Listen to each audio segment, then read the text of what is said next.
ನಮಸ್ತೆ ಸ್ನೇಹಿತರೆ. ಈಗ ನಾವು ಎದ್ಲಳ್ಳಿ ತೂಬೇರೆ ಹೋಬಳಿ ಎದ್ಲಳ್ಳಿಯಲ್ಲಿದ್ದೀವಿ.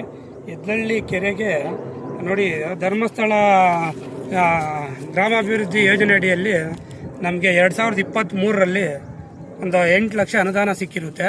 8 ಲಕ್ಷ ಅನುದಾನದಲ್ಲಿ ಕೆರೆ ಹೂಳೆತ್ತಿಬಿಟ್ಟು ಮತ್ತು ಇದು ಕಟ್ಟೆ ಎಲ್ಲ ಹಾಕ್ಸಿರ್ತೀವಿ. ನೋಡಿ, ನೀರಿದೆ. ಈಗ ಮುಂಚೆ ಈ ಥರ ನೀರೇ ನಿಂತ್ಕೊತಾ ಇರಲಿಲ್ಲ, ಹೋಗ್ಬಿಟ್ಟಿರೋ ನೀರೆಲ್ಲನೂ ನೋಡಿ. ಈಗ ನೋಡ್ರಿ, ಅಲ್ಲಿ ಮರಗಳಲ್ಲಿ ಹಕ್ಕಿ ಪಕ್ಷಿಗಳು ನೋಡ್ರಿ, ಯಾರೋ ದನಗಳು ಹಿಡ್ಕೊಂಡು ಬರ್ತಾವ್ರೆ, ನೀರು ಕುಡಿತಾರೆ, ನೀರು ಕುಡಿಸ್ತಾರೆ ದನಗಳಿಗೆ. ಇದಿರೋ ಕೆರೆ ತುಂಬಿಕೊಂಡ್ರೆ ಮತ್ತೆ ಈ ಕಡೆ ಇರೋ ಬೋರ್ವೆಲ್ಗಳಿಗೆಲ್ಲನೂ ನೀರು ಚೆನ್ನಾಗಿ ಬರುತ್ತೆ, ಮತ್ತೆ ನಿಂತೋಗಲ್ಲ ನೀರು. ನೋಡಿ, ನಮಗೆ ಈ ಪಿಚ್ಚಿಂಗ್ ಮಾಡಿಸ್ಬೇಕಾಗಿತ್ತು. ಪಿಚ್ಚಿಂಗ್ಗೆ ಅನುದಾನ ಯಾರು ಮುಂದಕ್ಕೆ ಬಂದಿಲ್ಲ. ಆದ್ರಿಂದ ಈ ಎದ್ಲಳ್ಳಿ ಕೆರೆ ಪಿಚ್ಚಿಂಗ್ ಮಾಡಿಸೋದು ಹಂಗೆ ನಿಂತೋಗ್ಬಿಟ್ಟಿದೆ. ದಯವಿಟ್ಟು ಯಾರನ್ನ ದಾನಿಗಳು ಯಾರನ್ನ ಸಿಕ್ಕಿದ್ರೆ ನೋಡಿ, ಕೆರೆ ಪಿಚ್ಚಿಂಗ್ ಮಾಡಿಸ್ಕೊಡೋಕ್ಕೆ ಈ ಧರ್ಮಸ್ಥಳ ಗ್ರಾಮೀಣಾಭಿವೃದ್ಧಿ ಟ್ರಸ್ಟಿಂದ ಏನೇನು ಮಾಡಿಸ್ಕೊಂಡು ಕೊಟ್ಟಿದ್ದಾರೆ ಇಲ್ಲಿ? ಕೆರೆ ಹೂಳೆತ್ತೋಕ್ಕೆ ಅನುದಾನ ಕೊಟ್ಟಿದ್ರು ಅವರು. ನಾವು ಹೂಳೆತ್ತಿ ಮತ್ತೆ ಈ ಕಟ್ಟೆ ಇಷ್ಟೊಂದು ಇರಲಿಲ್ಲ, ಅವಾಗ ಕಟ್ಟೆ ಎಲ್ಲ ಹಾಕಿಸಿದ್ವಿ. ನೋಡ್ರಿ, ಸುತ್ತು ಕಟ್ಟೆ ಇರಲಿಲ್ಲ, ಕಟ್ಟೆ ಹಾಕ್ಸಿದ್ವಿ. ನೋಡ್ರಿ, ಈಗ ನಾವು ನಿಂತಿರೋದು ಕಟ್ಟೆ ಮೇಲೇನೆ. ಕಟ್ಟೆ ಈ ಆಳ ಏನಾಯ್ತು ಅದು ಪೂರ್ತಿ ಹೂಳೆತ್ತದಾಗ ಇದಾಗಿರೋದು. ಪೂರ್ತಿ ಆಳ ಈಗ ಎಷ್ಟಾಯ್ತು ಅಷ್ಟು. ಇದು ಕೆರೆ ತರನೇ ಕಾಣಿಸ್ತಿರ್ಲಿಲ್ಲ ಮುಂಚೆ. ಇದು ರೋಡ್ಗೆ ಸಮತಟ್ಟಾಗಿತ್ತು. ಯಾವಾಗೋ ಸಾವಿರಾರು ವರ್ಷದ ಹಿಂದಿನ ಕೆರೆ ಇದು. ಅದನ್ನ ಇಷ್ಟು ಮಾತ್ರ ಹೂಳೆತ್ತಕ್ಕೆ ಧರ್ಮಸ್ಥಳ ಗ್ರಾಮಾಭಿವೃದ್ಧಿ ಯೋಜನೆಯವರು ನಮಗೆ ಅನುದಾನ ಕೊಟ್ಟಿದ್ರು. ದೇವರು ಅವ್ರಿಗೆ ಒಳ್ಳೇದು ಮಾಡಲಿ. ನೋಡ್ರಿ, ಅನುದಾನ ಕೊಟ್ಟಿರೋದ್ರಿಂದ ಒಂದಷ್ಟು ಜನ ಕೆಲಸನೂ ಸಿಕ್ತು, ಮತ್ತೆ ಕೆರೆನೂ ಹೊಸ ರೂಪ ಪಡೀತು. ಎಷ್ಟು ಸುಮಾರು ಆಳ ಐತೆ ಈಗ. ಮೊದಲು ಪೂರ್ತಿ ಅಂದ್ರೆ ಇವಾಗ ಆಳ ಏನ್ ತೋಡಿದಾರೋ ಅದು ಸಂಪೂರ್ಣವಾಗಿ ತೆಗೆದಿರೋದೆ, ಹೊಸದಾಗಿ ಮಾಡಿರೋದೆ. ಕೆರೆನೇ ಇದ್ದಂಗೆ ಇರ್ಲಿಲ್ಲ, ಇದೇ ಲೆವೆಲ್ಗೆ ಇತ್ತು, ಮಾಮೂಲಿ ನಾರ್ಮಲ್ ಲೆವೆಲ್ಗೆ, ರೋಡ್ ಲೆವೆಲ್ಗೆ ಇತ್ತು. ಇದು ತುಂಬಾ ಬೆಳೆ ಬೆಳ್ಕೊಂಡು ತಿಂತಾ ಇದ್ರು ಸುಮಾರು ವರ್ಷಗಳಿಂದನೂ. ನಮಗೆ ಗೊತ್ತಿದ್ದಾಗ ಒಂದು 70-80 ವರ್ಷಗಳಿಂದನೂ ಬೆಳೆ ಬೆಳ್ಕೊಂಡು ತಿಂತಾ ಇದ್ರು.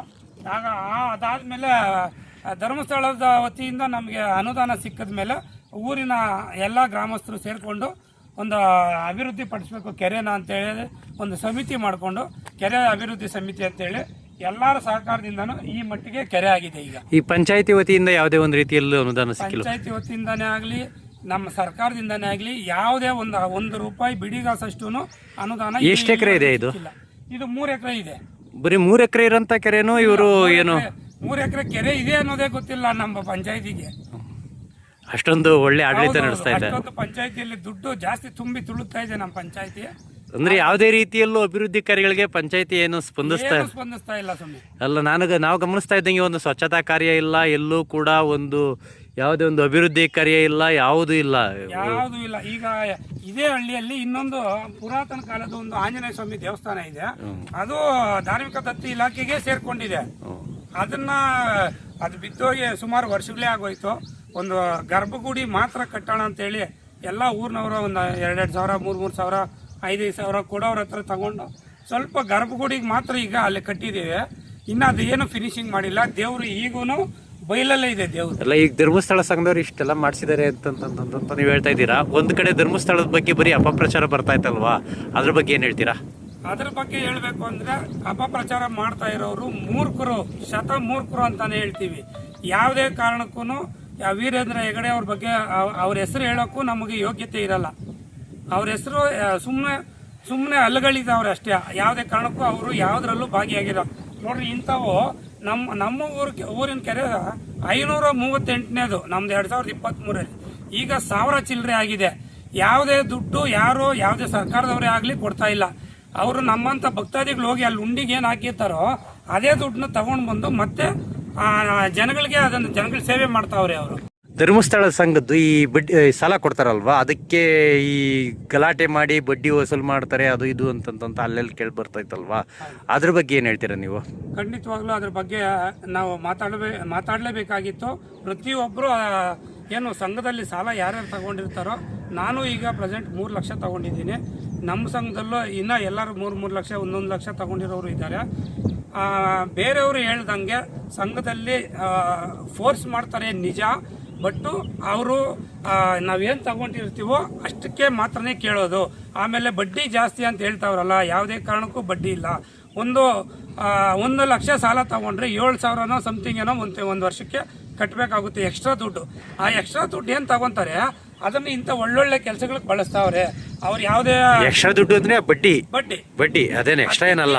ನೋಡಿ ಸರ್, ಅತಿ ತೀರಾ ವರ್ಷಕ್ಕೆ ನೀವು ಅಷ್ಟು ತಗೊಂಡ್ರು 6% 7% ಆಗಲ್ಲ. ನಾವು FD ಮಾಡ್ತೀವಿ, 1 ಲಕ್ಷ ತಗೊಂಡೋಗಿ ಬ್ಯಾಂಕಲ್ಲಿ ಅಂದ್ರು 6,500 ಕೊಡ್ತಾರೆ 1 ಲಕ್ಷಕ್ಕೆ. ಇವ್ರು ನಮ್ಮ ಹತ್ರ ಅಷ್ಟೇ ತಗೊಂತಾವ್ರೆ.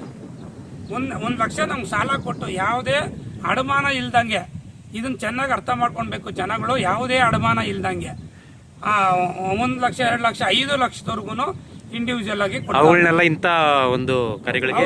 ಈಗ ನಮ್ಮ ಹತ್ರ ಏನು ಬಡ್ಡಿ ತಗೊಂಡಿರ್ತಾರೆ, ಮತ್ತೆ ಉಂಡಿಗೆ ಏನು ದುಡ್ಡು ಹಾಕಿರ್ತಾರೆ ಭಕ್ತಾದಿಗಳು, ಆ ದುಡ್ಡುಗಳನ್ನೆಲ್ಲ ತಗೊಂಡು ಬಂದು ಇಂಥ ಒಳ್ಳೊಳ್ಳೆ ಕಾರ್ಯಗಳು, ಕೆರೆ ಆಗ್ಬೋದು, ಮಕ್ಕಳ ಸ್ಕಾಲರ್ಶಿಪ್ ಆಗ್ಬೋದು, ಮತ್ತೆ ಅಂಗವಿಕಲರಿಗೆ ಮಾಸಾಶನ ಆಗ್ಬೋದು, ಯಾವುದೇ ಹಿಂದೂ ದೇವಸ್ಥಾನಗಳಿಗೆ ಜೀರ್ಣೋದ್ಧಾರಕ್ಕೆ ಅಂತೇಳಿ, ಮತ್ತೆ ಈ ಮನೆ ಮಠ ಇಲ್ಲದೆ ಜಾಸ್ತಿ ಕಷ್ಟದಲ್ಲಿ ಇರ್ತಾರಲ್ವಾ ಅವ್ರಿಗೆ ಆಶ್ರಯ ಮನೆಗಳನ್ನ, ನಿರಾಶ್ರಿತರಿಗೆ ಅವ್ರಿಗೂ ಸಹ ಸಹಾಯಧನ ಅಂತೇಳಿ ಆಶ್ರಯ ಮನೆಗಳನ್ನ ಕೂಡ. ಹೌದು, ಖಂಡಿತ ನಿಜ, ನೀವು ಹೇಳಿದ್ದು ಖಂಡಿತ ನಿಜ. ನಿರಾಶ್ರಿತರಿಗೆ ಐಡೆಂಟಿಫೈ ಮಾಡಿಬಿಟ್ಟು ಇಂಥವ್ರಿಗಿಂತ ಸ್ಕೀಮ್ ಸಿಕ್ಬೇಕು, ಇಂಥ ಸ್ಕೀಮ್ ಪಡ್ಕೊಳ್ಬೇಕು, ಇದು ಯಾವುದು ಸರ್ಕಾರದ್ದಲ್ಲ, ಇದೆಲ್ಲನೂ ಧರ್ಮಸ್ಥಳ ಕ್ಷೇಮಾಭಿವೃದ್ಧಿ ಯೋಜನೆಯವರೇ ಮಾಡ್ತಾ ಇರೋದು. ಯಾವುದೇ ಸರ್ಕಾರದಿಂದ ಅವ್ರಿಗೆ ಒಂದು ರೂಪಾಯಿ ಅನುದಾನ ಕೊಡೋದಿಲ್ಲ. ಅಂದ್ರೆ ಇಲ್ಲಿ ಎಲ್ಲಾ ರೀತಿಯಲ್ಲೂ ಇವಾಗ ಈ ದಕ್ಷಿಣ ಕನ್ನಡ ಜಿಲ್ಲೆಗಳಲ್ಲಿ ಕೆಲವರು ಒಂದು ಗಲಾಟೆ ಮಾಡ್ತಾ ಇರ್ತಾರಲ್ವಾ, ಕೆಲವೊಂದು ಯೂಟ್ಯೂಬ್ ಚಾನಲ್ಗಳು ಹೋಗಿ ಇಲ್ಲ ಹಂಗ್ ಮಾಡ್ತಾರೆ ಹಿಂಗ್ ಮಾಡ್ತಾರೆ ಅಂತಂತ ಎಲ್ಲ ಸುದ್ದಿ ಹಬ್ಬಿಸ್ತಾ ಇರ್ತಾರೆ. ನಾವು ಕಂಡಂಗೆ ಈ ಭಾಗದಲ್ಲಿ ಯಾವುದೇ ರೀತಿ ಅಂತ ಒಂದು ಪ್ರಕರಣಗಳು ಕಂಡು ಬಂದಿಲ್ಲ. ತಿರ್ಗಾ ಈ ಜನಗಳಿಗೆ ನಾವು ಗಮನಿಸ್ದಂಗೆ ವಿದ್ಯಾರ್ಥಿಗಳಿಗೆ ಒಂದು ಇದು ಕೊಡೋಂಥದ್ದಾಗಿರ್ಬೋದು, ತಿರ್ಗಾ ಟ್ಯೂಷನ್ ಮಾಡೋದಕ್ಕೆ ಟೀಚರ್ಸ್ ಇಲ್ಲ ಅಂದ್ರೆ ಯಾವುದಾದ್ರೂ ಒಂದು ಶಾಲೆಗಳಲ್ಲಿ ಟೀಚರ್ಸ್ ಇಲ್ಲ ಅಂದ್ರೆ ಅವ್ರಿಗೂ ಕೂಡ ಇವರು ಸಂಬಳ ಕೊಟ್ಟು ಟೀಚರ್ಸ್ ನೇಮಕ ಮಾಡ್ತಾ ಇದಾರೆ ಅಂತ. ಖಂಡಿತ ನಿಜ. ಯಾವುದೇ ಟೀಚರ್ಸ್ ಕೊರತೆ ಇರುವ ಶಾಲೆಗಳನ್ನ ಅವ್ರ ಗಮನಕ್ಕೆ ನಾವು ತಂದಿದ್ದೆ ಆದರೆ ಅದೇನೋ ಗೆಸ್ಟ್ ಟೀಚರ್ಸ್ ಅಂತೇಳಿ ಬರ್ತಾರಲ್ಲ ಅಂಥವ್ರನ್ನ ಅವರೇ ನೇಮಕ ಮಾಡಿಬಿಟ್ಟು ಅವ್ರಿಗೆ ಸಂಬಳನ ಧರ್ಮಸ್ಥಳ ಕ್ಷೇಮಾಭಿವೃದ್ಧಿ ಯೋಜನೆಯಿಂದನೇ ಕೊಡುವಂಥ. ನೀವು ಧರ್ಮಸ್ಥಳ ಸಂಘದಲ್ಲಿ ಏನಾದರೂ ಆಗಿದ್ದೀರಾ? ನಾವು ಧರ್ಮಸ್ಥಳ ಸಂಘದಲ್ಲಿ ಒಂದು ಇದು ಸಾಲ ತಗೊಂಡಿರೋ ಸಾಲಗಾರನಾಗಿದ್ದೀನಿ ಅಷ್ಟೇ. ಬೇರೆ ಯಾವುದೇ ಸಂಘದಲ್ಲಿ ಮೆಂಬರ್ ಆಗಲಿ ಅಲ್ಲ. ಈ ಪ್ರಶ್ನೆ ಯಾಕೆ ಕೇಳಿದೆ ಅಂತಂದ್ರೆ, ನೀವು ಧರ್ಮಸ್ಥಳ ಸಂಘದಲ್ಲಿ ಏನಾದ್ರೂ ಒಂದು ಅಲ್ಲಿ ಕೆಲಸದಾರಾಗಿದ್ರೆ ಅವ್ರ ಬಗ್ಗೆ ಒಳ್ಳೇದು ಹೇಳ್ತಾ ಇದ್ದೀರೋ ಅನ್ನೋ ಒಂದು ಇದರಿಂದ ನಾವು ಸಾಲಗಾರರಾಗಿದ್ದೀವಿ. ಧರ್ಮಸ್ಥಳ ಸಂಘದಿಂದ ನಾವು ಒಂದು ಉಪಯೋಗ ಪಡ್ಕೊಂಡಿರೋಂಥವ್ರು ಆಗಿದ್ದೀವಿ. ನಮಗೂ ಒಳ್ಳೆ ಉಪಯೋಗ ಆಗಿದೆ. ನಮ್ಮಂಥ ಲಕ್ಷಾಂತರ ಜನ ಧರ್ಮಸ್ಥಳ ಹೆಸರು ಹೇಳ್ಕೊಂಡು ಊಟ ಮಾಡ್ತಾ ಇದ್ದಾರೆ. Okay sir.